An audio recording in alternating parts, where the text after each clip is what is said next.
Hulu की radio है, एक दिलचस्प थ्रिलर सीरीज है जिसमें हाई लेवल जासूसी से लेकर निजी विश्वासघात और जबरदस्त एक्शन सीक्वेंस तक सब कुछ है। इसकी कहानी एक ब्रिटिश डॉक्टर मैथ्यू नोलन के इर्द गिर्द घूमती है, जिसे हाल ही में एक वर्क ट्रिप पर एक चीनी नागरिक की हत्या करने के आरोप में चीन वापस भेजा जा रहा है, जबकि जासूस इंस्पेक्टर हानली को उसके साथ जाने और चीनी अधिकारियों को उसे सौंपने की जिम्मेदारी दी गई है। लेकिन डॉक्टर नोलन बार बार यही कहते रहते हैं कि वो निर्दोष हैं और उन्हें एक ऐसे मर्डर के लिए फंसाया जा रहा है जो उन्होंने किया ही नहीं।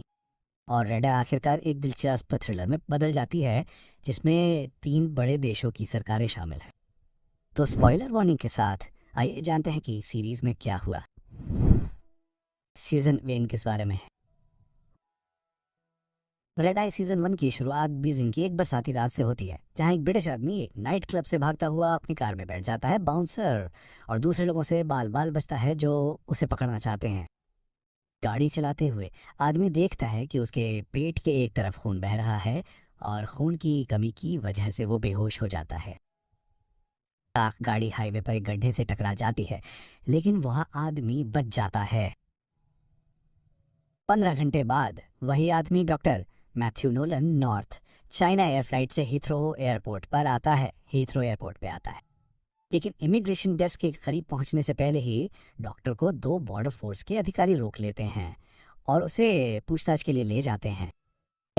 यहाँ मैथ्यू बताता है कि वो बीजिंग में एक मेडिकल कॉन्फ्रेंस में गया था जहाँ उसने अपना रिसर्च पेपर पढ़ा था, और इसलिए उसे नहीं पता कि उसके अपने देश के अधिकारी उसके साथ बुरा व्यवहार क्यों कर रहे हैं।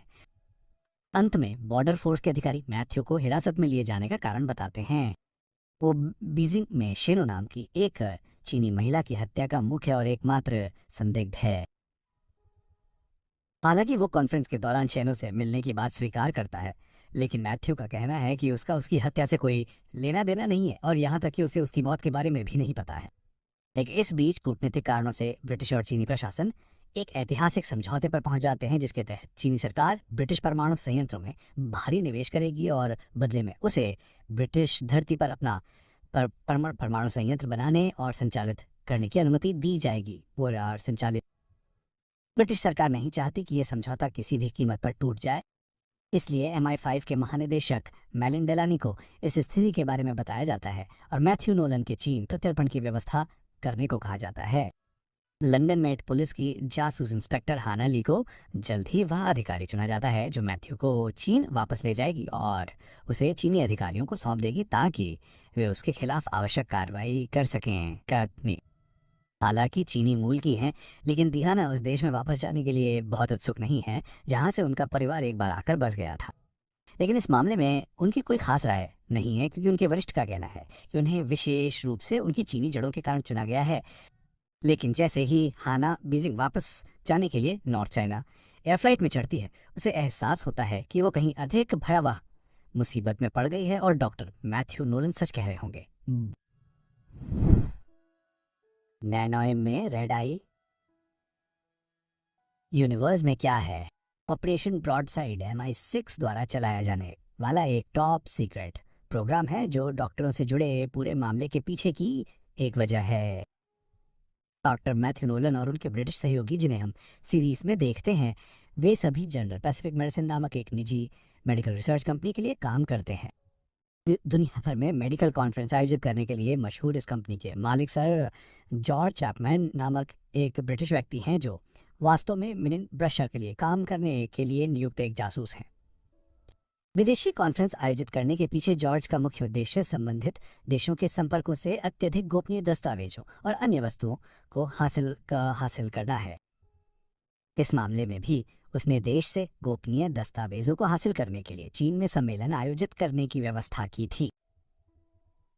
ऑपरेशन ब्रॉडसाइड अनिवार्य रूप से वह ऑपरेशन है जो इन दस्तावेजों को पुनर्प्राप्त करने के लिए देखता है, जिसमें ऐसे पुरुष और महिलाएं शामिल होती हैं जिन्हें इस बात का बिल्कुल भी अंदाजा नहीं होता कि वे वास्तव में क्या कर रहे हैं। जनरल पैसिफिक मेडिसिन के तहत काम करने वाले डॉक्टरों को अनिवार्य रूप से खच्चरों की तरह इस्तेमाल किया जाता है ताकि वे अपने शरीर पर दस्तावेजों को ले जा सकें और उन्हें पता भी न चले कि वे ऐसा कर रहे हैं। उट के शरीर पर आमतौर पर एजेंट्स द्वारा दस्तावेज इस तरह से रखे जाते हैं कि उन्हें एयरपोर्ट पर सामान्य जांच के दौरान पकड़ा या पकड़ा ना जा सके। लेकिन जब वे लोग लंदन पहुंचते हैं तो MI6 का कोई व्यक्ति उनके पास मौजूद सभी दस्तावेजों को पकड़ लेता है और उन्हें वापस मुख्यालय ले जाता है। इस मामले में मैथ्यू नोलन को ऑपरेशन ब्रॉडसाइड के तहत एक खच्चर बना दिया गया था और उसे बिना उसकी जानकारी के एक नैनो सिम के साथ प्लांट किया गया था जिसमें गोपनीय जानकारी थी। MI5 DG मैलिन डेलानी, जिसे इस सीरीज में एक नए किरदार के रूप में दिखाया गया है, तुरंत स्वीकार करती है कि ऑपरेशन ब्रॉडसाइड एक अनैतिक कार्यक्रम है जो ब्रिटिश नागरिकों के जीवन को खतरे में डालता है। इसलिए वो हाना की पत्रकार बहन जेस को इस पर एक कहानी लिखने देती है जिससे ऑपरेशन ब्रॉडसाइड का पर्दाफाश हो जाता है और ये सुनिश्चित हो जाता है कि MI6 अब इसका ऐसे किसी भी खतरनाक प्रोग्राम का इस्तेमाल नहीं कर सकता है। नैनो सिम में क्या है?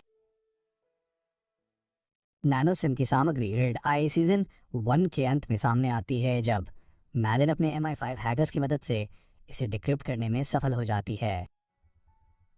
शेन हाउ ने मैथ्यू के जरिए इंग्लैंड को जो सिम भेजा था उसमें एक ही कोड के 2 वर्जन थे।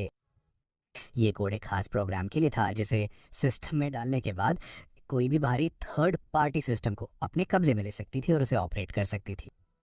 कोड से ये भी पता चलता है कि इसे ब्रिटिश न्यूक्लियर पावर प्लांट के अंदर रखा जाना था और ये इशारा मिलता है कि चीन ब्रिटिश न्यूक्लियर प्लांट को अपने फायदे के लिए कंट्रोल करना चाहता था। हालांकि यहीं पर कोड के दोनों वर्जन में अहम अंतर दिखाई देता है। एक वर्जन में साफ दिखता है कि इसे MIT के एक ग्रेजुएट ने लिखा था जबकि दूसरे वर्जन में सिर्फ चीनी अधिकारियों की करतूत दिखाई गई है। असल में रेड आई में असली साजिश अमेरिकी लोगों ने रची थी जिसके पीछे CIA एजेंट माइक मैक्सवेल थे। वे ये सुनिश्चित करना चाहते थे कि न्यूक्लियर पावर को लेकर ब्रिटेन और चीन के बीच हुई डील टूट जाए। इसलिए CIA ने कुछ कोड लिखवाए और फिर उसे चीनियों की करतूत की तरह पेश किया है। एजेंसी को उम्मीद थी कि कोड ब्रिटिश अधिकारियों को मिल जाएगा और चीनियों के साथ हुई डील कैंसिल हो जाएगी। चेन झाओ कौन थी और उसकी हत्या क्यों की गई? हालांकि शुरू में ऐसा लग रहा था कि शेन झाओ चीनी सरकार के खिलाफ मुखबिर थी क्योंकि वह स्पष्ट रूप से ब्रिटिश जासूसों के साथ मिलीभगत कर रही थी, लेकिन हकीकत ये थी कि वह एक राष्ट्रवादी थी जो केवल अपनी सरकार की छवि और प्रतिष्ठा की रक्षा करना चाहती थी। बीजिंग में वो कोड के दोनों सेट हासिल करने में कामयाब रही, एक चीनी कॉपी जैसा दिखने वाला और दूसरा MIT ग्रेजुएट द्वारा लिखा गया असली कोड। वो तुरंत परमाणु ऊर्जा समझौते को विफल करने की इस कोशिश के बारे में ब्रिटिशों को सचेत करना चाहती थी और उसने मैथ्यू नोलन के माध्यम से नैनो IM में एम्बेडेड दोनों कोड लंदन भेजने का प्रयास किया। क्योंकि शेन को ऑपरेशन ब्रॉडसाइड का अनुभव था इसलिए उसे पता था कि सिम कहाँ रखना है और उसने मैथ्यू को बेहोश करने और टूटी हुई कांच की बोतल से वार करने के बाद उसे उसके शरीर पर लगे घाव में डाल दिया। लेकिन CIA को पहले से ही जानकारी के संभावित ट्रांसफर का पता चल गया था क्योंकि उन्हें पता चल गया था कि चीन में डेटा लीक हो गया है। इसलिए माइक मैक्सवेल और उसके हत्यारों की टीम उस रात बीजिंग में ही थी और शेन की गतिविधियों पर बारीकी से नजर रख रही थी और ये पता लगाने की कोशिश कर रही थी कि वह किसको जानकारी दे रही है।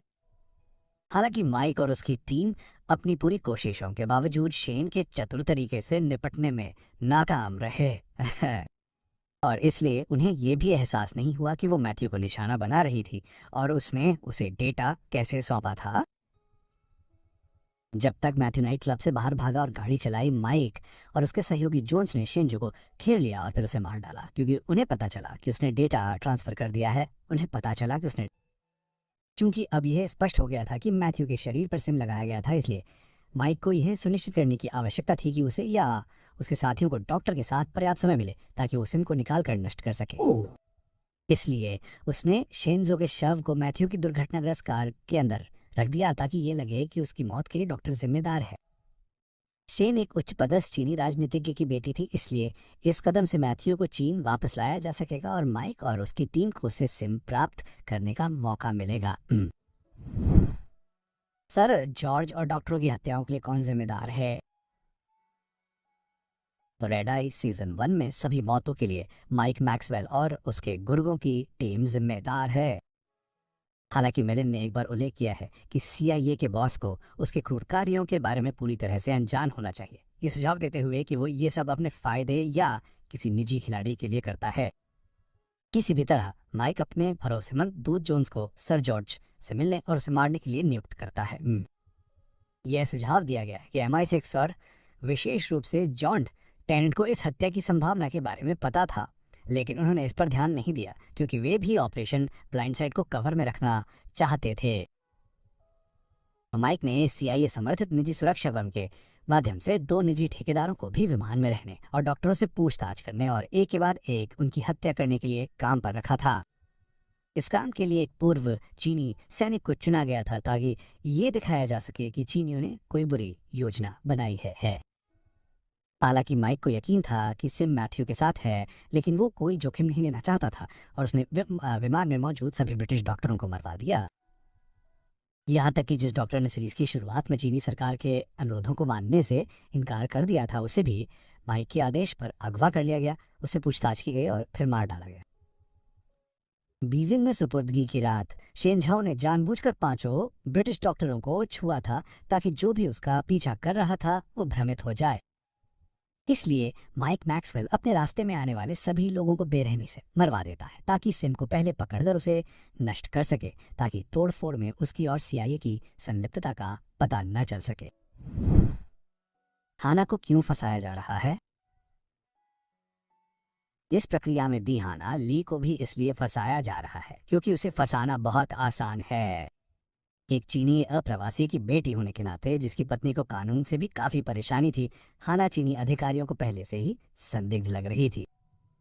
माइक को पहले से ही अंदाजा था कि इस काम के लिए किसी चीनी मूल के व्यक्ति को चुना जाएगा ताकि बिना किसी परेशानी के और बिना किसी परेशानी के मैसेज का अनुवाद किए बिना काम पूरा किया जा सके। जब उसे पता चला कि दिहाना को इस काम के लिए चुना गया है तो उसने तुरंत अपने संसाधनों का इस्तेमाल करके उसका असली नाम विंग यी ली खोज निकाला और उसे फंसाने का इंतजाम किया। एक छोटा सूटकेस तैयार किया गया और उस पर हाना का चीनी नाम लिखा गया और उसमें हजारों पाउंड और कई नकली पासपोर्ट भरे गए ताकि ऐसा लगे कि वो एक ब्रिटिश जासूस है। इसके बाद माइक ने केबिन क्रू में से एक का फायदा उठाया जो उसके कर्ज चुकाने के लिए बेताब थी, इसलिए उसने सूटकेस को फ्लाइट में चढ़ा दिया और उसे अपना बना लिया। योजना ये थी कि हाना सूटकेस के साथ चीन उतरेगी और वहां के अधिकारियों द्वारा पकड़ी जाएगी ताकि कोई उस पर यकीन न करे, भले ही वो उस समय तक मैथ्यू के रहस्य का पता लगा ले। क्या माइक को उसके अपराधों के लिए अंत में सजा मिल पाएगी? अंत में हाना विमान को हाईजैक कर लेती है और MI5 की नाकामी से बेहद नाराज होकर प्रधानमंत्री मेलिन को नौकरी से निकाल देते हैं। इससे दोनों महिलाओं को एक निजी संचार चैनल स्थापित करने और आगे की योजना बनाने का मौका मिलता है। विमान को वापस लंदन ले जाया जाता है, लेकिन मेल MI6 से पहले ही हाना और मैथ्यू को पकड़ लेती है। इनको पता है कि वो अब ब्रिटिश अधिकारियों पर भरोसा नहीं कर सकती, इसलिए वो अपने एकमात्र स्रोत अपने अमेरिकी बॉयफ्रेंड माइक मैक्सवेल से मदद मांगती है क्योंकि उसे नहीं पता था कि CIA एजेंट ही इस पूरे मामले के पीछे है। हालांकि मेलिन को सच्चाई तब पता चलती है जब माइक उससे नैनन के बारे में बात करना शुरू कर देता है, हालांकि उसने कभी इसका जिक्र नहीं किया था। उसी समय मैथ्यू को पता चलता है कि CIA अधिकारी बीजिंग के होटल में उस रात मौजूद था और वह तुरंत हाना और जेस को चेतावनी देता है कि उन्हें परोसी गई नशीली कॉफी न पिए। जेस द्वारा माइक पर नकली सिम फेंकने के बाद चारों CIA स्टेशन से भागने में कामयाब हो जाते हैं, लेकिन वे इस तथ्य से चिढ़ जाते हैं कि माइक के खिलाफ शायद कुछ भी गंभीर कार्रवाई नहीं की जाएगी। इतने सारे निर्दोष लोगों की मौत का कारण बनने के बावजूद वो शायद अपनी नौकरी खो देगा और किसी निजी सुरक्षा या परामर्श फर्म द्वारा उसे उठा लिया जाएगा। इसलिए मेलिन माइक को चीनी दूतावास के परिसर में फंसाने और उसके अपराधों को स्वीकार करने के लिए एक अंतिम योजना के साथ आता है। माइक मैक्सवेल असली सिम को पकड़ने और उसे नष्ट करने की अपनी हताशा में बिल्कुल वैसा ही करता है और इस प्रक्रिया में चीनी अधिकारियों द्वारा उसे गिरफ्तार कर लिया जाता है जो चीनियाओं के हत्यारे को पकड़ने के लिए बहुत उत्सुक थे। जो हाना की मां के साथ वास्तव में क्या हुआ था? रेड आई सीजन 1 की अवधि के दौरान हमें पता चला कि हाना ने अपनी मां को तब खो दिया था जब वो सिर्फ 5 साल की थी, लगभग उसी समय जब वो और उसके पिता यूनाइटेड किंगडम में आकर बस गए थे। बाद में पता चला कि उसकी मां एक प्रोफेसर थी जिसे चीनी सरकार ने अपनी कक्षा में कम्युनिस्ट विरोधी प्रचार फैलाने के लिए गिरफ्तार किया था। हाना को बचाने का कोई रास्ता नहीं था, इसलिए उसके पिता ने अपनी बेटी के साथ इंग्लैंड जाने का फैसला किया और उन्हें जेल में रहते हुए ही खबर मिली कि उनकी पत्नी को मार दिया गया है। इस दर्दनाक अनुभव ने उस आदमी को इतना प्रभावित किया कि उसने अपनी पहली पत्नी की सभी यादों को पूरी तरह से बंद कर दिया और फिर कभी उससे बात नहीं की। इससे हाना को बहुत दुख हुआ, क्योंकि वो वास्तव में अपनी माँ के बारे में और जानना चाहती थी, और फिर भी उसके पिता की बेरुखी ने उसे उससे दूर कर दिया। अंततः रेड आई सीजन 1 के अंत में हाना ब्रिटिश सरकार के माध्यम से चीनी अधिकारियों से अपनी माँ की गोपनीय फाइलें हासिल करने में सफल हो जाती है। वो अंत में यह फाइल अपने पिता को सौंपती हुई दिखाई देती है। हालांकि हम उसमें मौजूद सामग्री के बारे में नहीं जानते, लेकिन वह आदमी अपनी प्यारी पहली पत्नी के बारे में आखिरकार खुलने से पहले ही रोता हुआ दिखाई देता है और हाना से कहता है कि उसके पास उसके बारे में साझा करने के लिए बहुत कुछ है। इस वीडियो को देखने के लिए धन्यवाद और अपने विचार कमेंट सेक्शन में साझा करें नीचे दिए। सिनेमा और सीरीज की अपनी दैनिक खुराक पाने के लिए लाइक बटन दबाएं और हमारे चैनल को सब्सक्राइब करें। मिलते हैं अगले पे, और फिलहाल अपना ख्याल रखना दोस्त।